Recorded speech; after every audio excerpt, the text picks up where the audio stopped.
محمد صلوات کوه صحرای مدینه چه عجب نور است عزیزان شیخ خوبان در مدینه است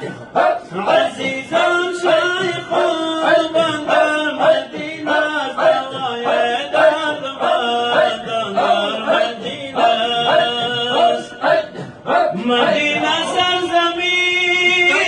خوش هوای مدینه سرزمین خوش هوای نسیم باغ رضوان در مدینه یا نبی از من دل خسته گناهگار سلام یا نبی از من دل خسته گناهگار سلام و تو و آل تو ای سید الابرار سلام هم به عثمان زکی حیدر کرار سلام و ابو بکر عمر کاشف